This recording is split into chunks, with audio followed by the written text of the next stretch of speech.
Natasha. And Khalil, aka KC. And we are the co-hosts of Woke and Free. Free.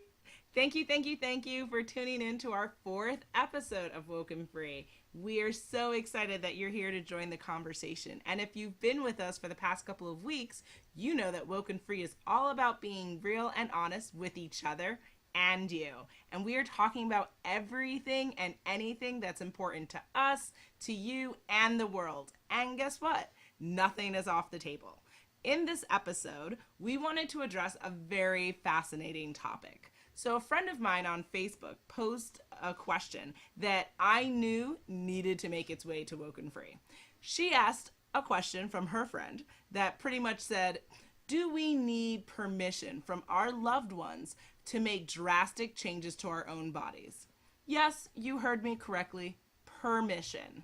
But before we dive into this, let's cover some ground rules. Again, thank you for joining us for this episode. We ask that you listen to the entirety of it, subscribe to Woke and Free on iTunes, on SoundCloud, on Stitcher, on TuneIn, on Google Play. Make sure you share the episode with your friends and family, and make sure you talk to us on social media. I'm always on there, guys. Khalil is somewhat on there as much as I A tiny am. bit.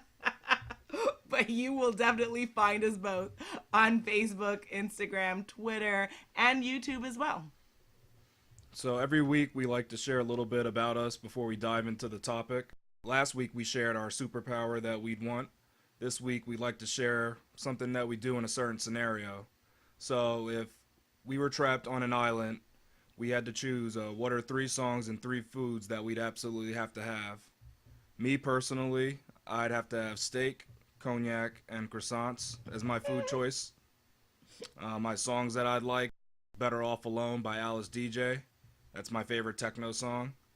I'd have to have If I Ruled the World by Nas. It's the first rap song that put me on to him. I'd have to have Sweet Soca Music by Sugar Daddy.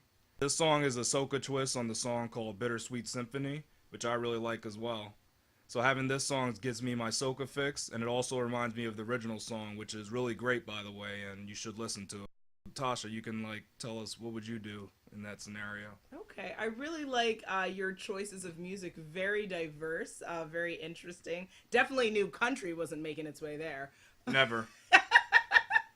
But for me, when it comes to food, I would say I definitely would want water. I'm surprised you didn't say that. Well, you're surrounded by water, so you can get water pretty easily through osmosis. Oh, really? So we're doing osmosis on our own on an island. Yes, it's pretty easy. Just boil your water. Okay. I mean, you have to find a pan, but however you got there, you probably have something in your bag that could be used as a makeshift pot.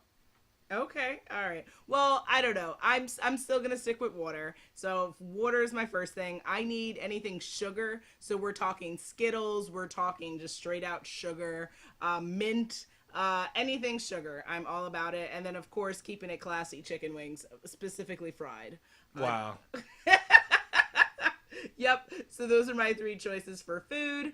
And then when it comes to music, I hope you know my choices, but for me, I would say first, This Woman's Work by Maxwell. Maxwell, I love you. I think you're amazing. Of course you do.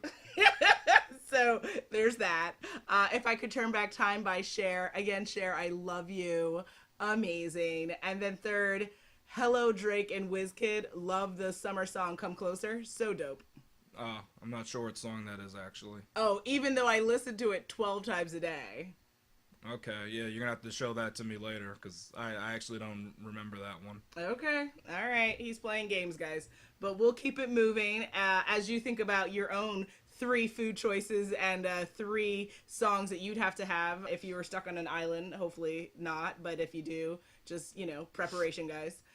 But keeping it moving, I would say. So let's talk about the idea of permission in a relationship.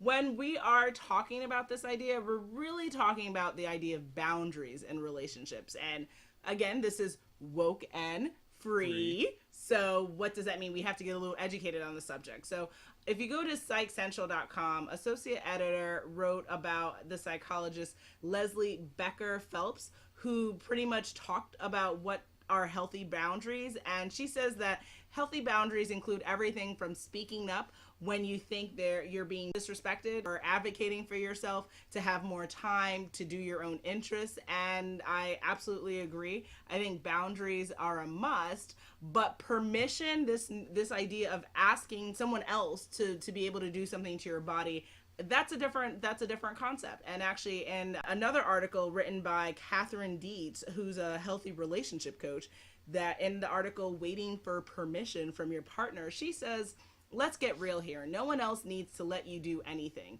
You're an adult and you have the right to be you without anyone's permission. And to be honest, guys, I couldn't agree more.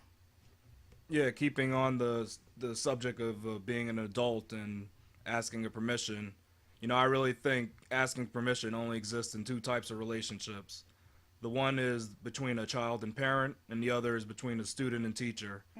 A child can ask a parent permission to hang out at a friend's house, or a young student can ask a teacher permission to use the bathroom during class. And we're talking about elementary school, of course, because in college, if you're asking for a bathroom pass, you're in a different type of college. Okay, Khalil.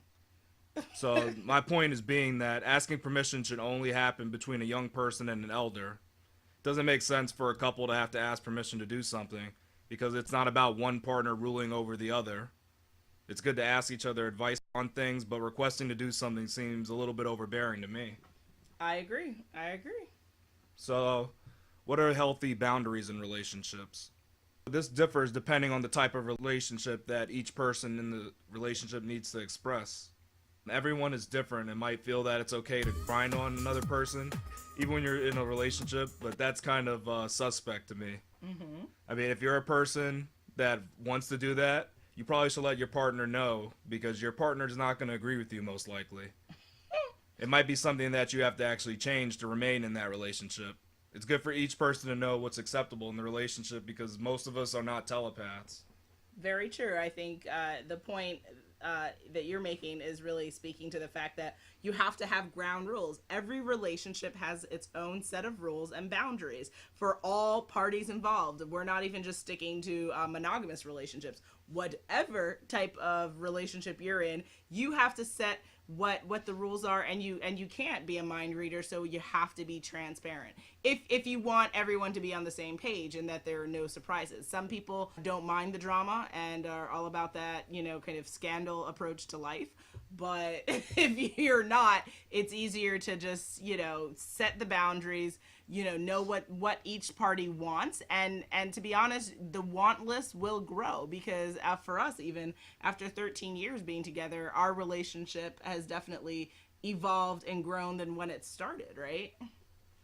Yeah, so another question I'd like to ask about relationships are there any deal breakers in a relationship? So I'll go ahead and take this one first. People in a serious committed relationship would probably want to say, there's nothing my SO or significant other could do to make me ditch them. But let's be real, everyone has a deal breaker. Some deal breakers that I think are definitely prone to end a relationship are if you live together and you don't feel safe in your home. You're messed up. So yeah, you probably know the situation I'm talking about when I bring that up. Yes, Khalil. Also, another one is stealing from your partner. I mean, really, you have to hide things just so they don't disappear or walk off the next morning. That's too much. Yeah. It kind of goes along with being safe in your own home. So not recognizing one's accomplishments. Like, you always need to cherish your partner and let them know that you see them. You see them out there doing some good stuff. Let them know about it. That's true. Clapping at your partner like they are deaf. Excuse him, audience. He's a fool. This goes out to a certain group of women who like to make noises to get across their point. That's probably not the way to go about it, ever. And a last deal breaker that I came up with is always stomping on your partner's hopes and dreams. I mean, you shouldn't be a dream crusher. That's not your partner's job. They want to keep you on the path and keep you realistic, but crushing one's dreams is not what a partner does. They make sure they can reach their dreams, right? I mean, that's what you'd want. So these deal breakers that I name, I think they can't be overlooked, they're things that can fundamentally destroy a relationship in my eyes. Okay. I think a couple of deal breakers that come to mind for me would definitely be the following: not being allowed to share your opinion. I think that that's very wrong and inhumane, to be honest. Also, making your partner doubt themselves or doubt their reasoning. Like if you're being so manipulative to the point where your significant other doesn't trust their own thinking is psychologically damaging, and you might be a sociopath. Wow. Is that really? That's Well, a little extreme. I'm not a doctor, but I'm just saying you might want to really evaluate how you're communicating with people. um, Acting in a manner that allows the other person to always have to resort to being jealous. So kind of like what you were mentioning before, if you constantly are grinding on someone, or you're constantly giving goo eyes or acting a fool, and your partner is always kind of resorting to this place of not feeling safe in their relationship and not feeling secure, and then they start behaving crazy in all different types of ways that you can define that. That's a problem, right? I think that there's a problem for the person who doesn't feel safe, as well as the person who's overtly causing drama and negative reactions. I think that that's a deal breaker for sure. I think also not encouraging your partner to be their full self is a deal breaker, because I think, kind of like what you pointed out, that a partner is voluntary. This isn't slavery. So if we're doing this voluntarily, then we should be encouraging each other to be our best selves and really enjoy that process. Also, not supporting your partner when they want to try new and different things. And I'm not just talking about the bedroom. I'm talking about just like wow. I'm talking about generally in life. If you're in bed with your loved one and they turn to you and they say, I might want to explore boxing, or I want to learn how to knit, or I want to start a business. Don't be a dream killer. Yeah, don't look at them as if they have 7 heads and make them question themselves, question their reasoning. Be supportive and talk things out. If you don't understand why your partner feels something, then ask the questions, but don't just kill the dreams. I think that is probably a really big deal breaker. What else do I have? As long as you're realistic and they don't tell you something like, oh yeah, I just drained our bank account and I invested in this new company.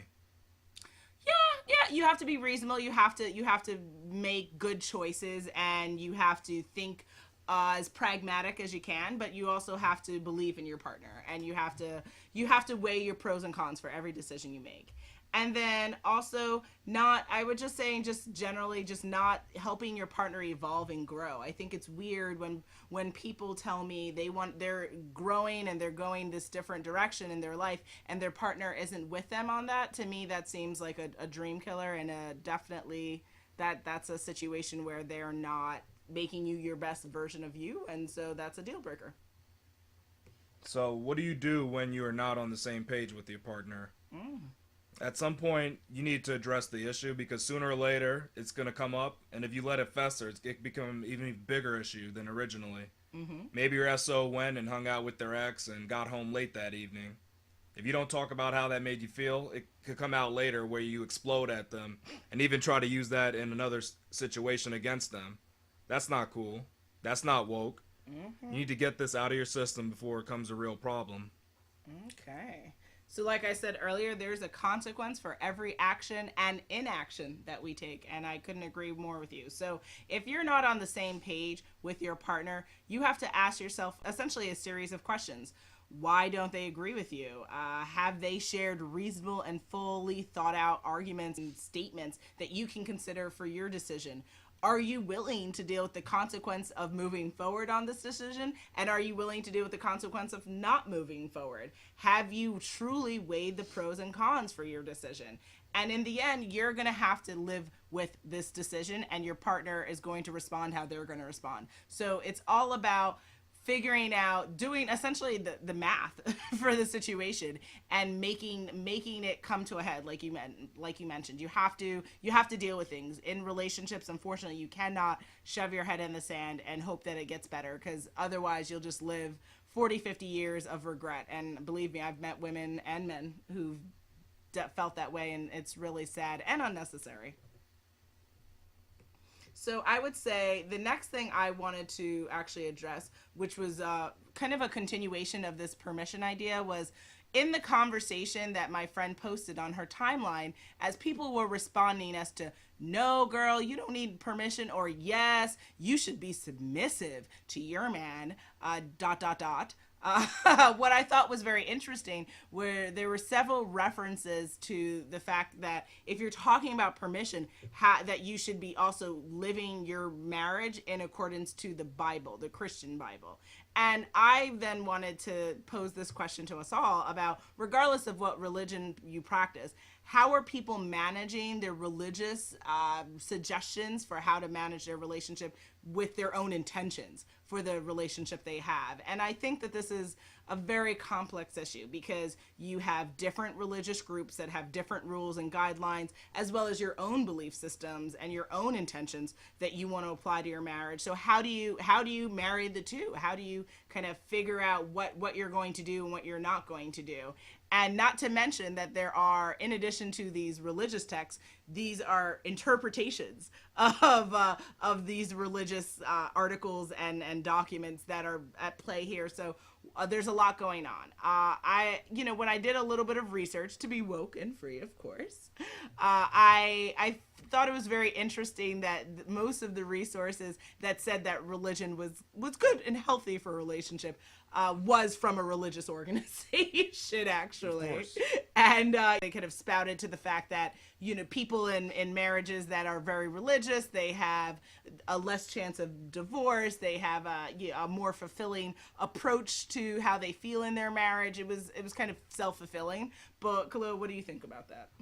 Well, I know a couple episodes ago I talked about how statistics could be skewed, so let's not look at this research done by this religious organization as like the gospel or what the lay of the land really is, because statistics can be skewed. So don't take that at face value. Like, if you do the research, there's probably a lot more that goes into why people get divorced than just if they tithe every day or go to church.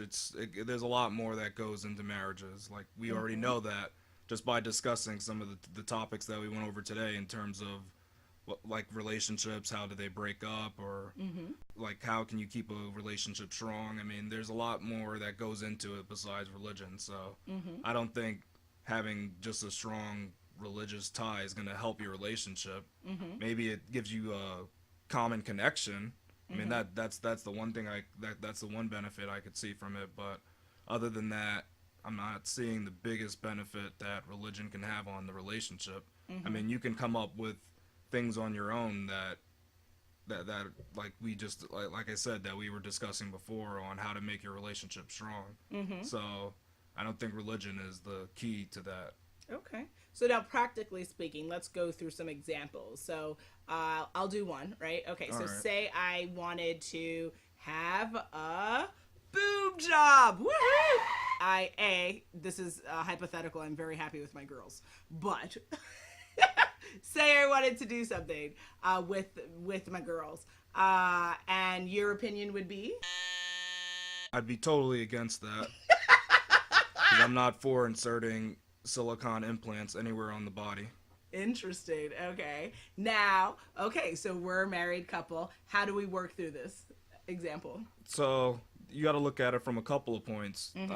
First, I'd look at the financial standpoint. Who's covering the cost of this boob job? That'd be my first question. Okay. And then when we know who's covering it, can they actually afford it?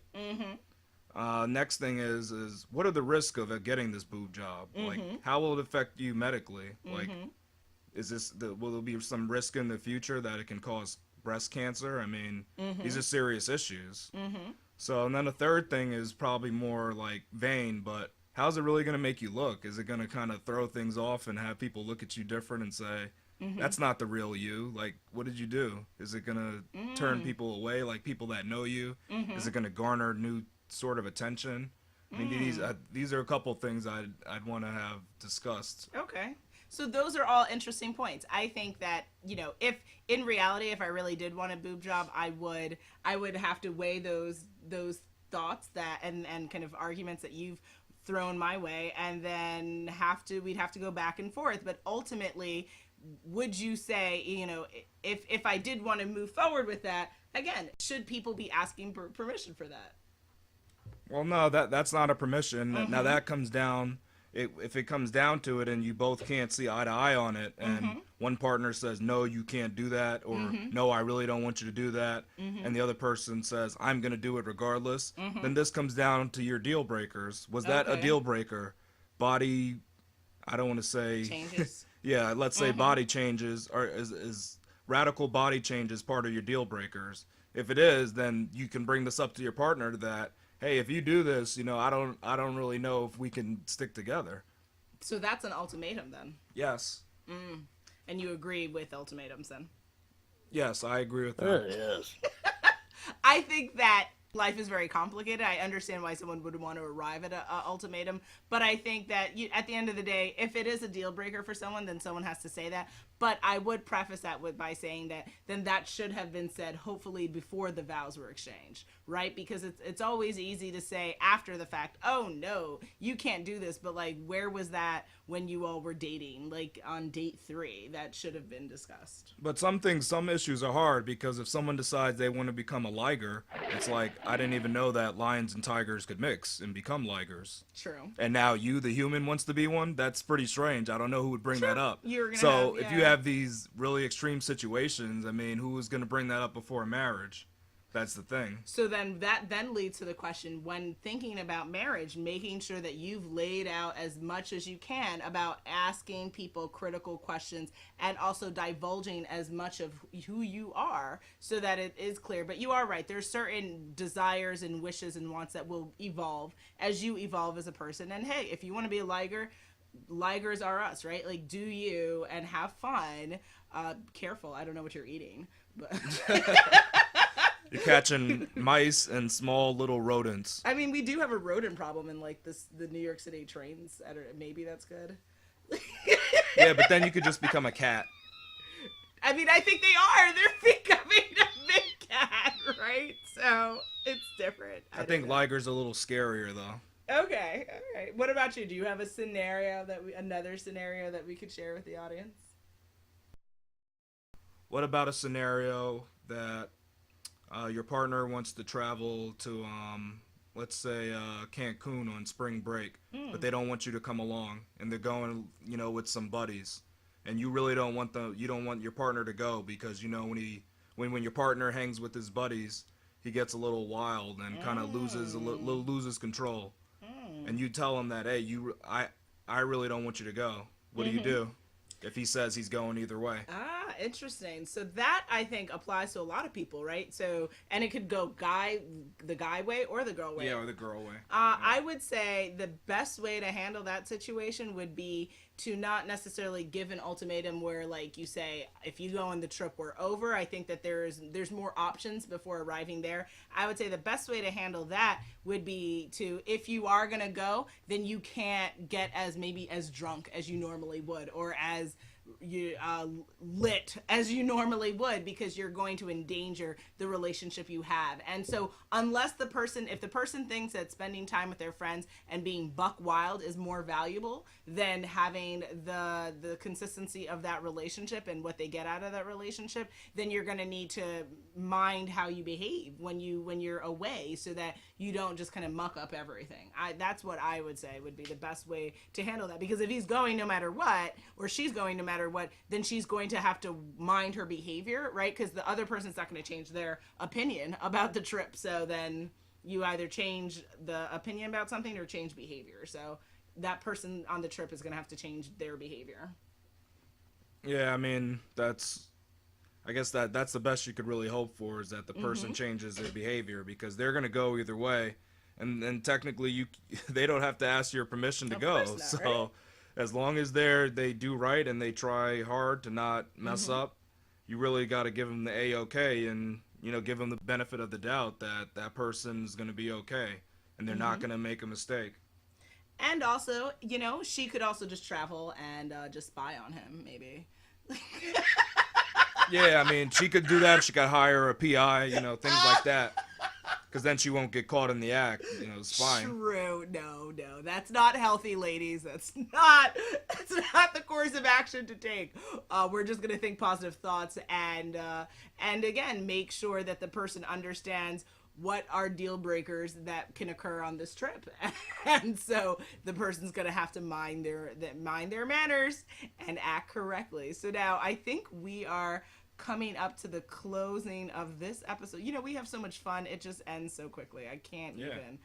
Before we do, we'll again cover a couple of things. So questions to the audience. We actually want to know your opinions for those married, for those in relationships with your boos, with your bays, all different types of names that you have for your partner. How do you feel about this topic? Is this something you want to explore on a deeper level? Do you have other types of similar scenarios that you think are coming to mind? Let's all be woke and free about it. And let's talk about it on WokeNFree.com. Just go to the contact page and submit your questions, and also holler at us on Facebook, Instagram, Twitter, just at WokeNFree. Just let us know what your thoughts are. And it is, we're coming to the close of this, and I think I'm always asking you, what are we going to do? Am I going to leave them in suspense?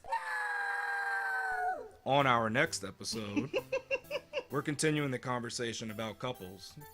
We will be talking about how do you find the one? Yes. That is, I think a lot of people should hopefully benefit from this very important question. And we both actually want you to, if you have other types of relationship questions, again, send them our way on. Yes, please do. Yes, WokeNFree.com. We want to hear your thoughts and comments, and hopefully we didn't piss off too many people or our suggestions, but if we do, we want to hear from you either way. Let us know. Exactly. Give us some feedback, please. So, thanks again for tuning in to Woke and Free. Woohoo! Until next time. And if you didn't already subscribe, share the episode and make sure you come back to join the conversation every Wednesday for Woke and Free! Wednesdays. Till next time.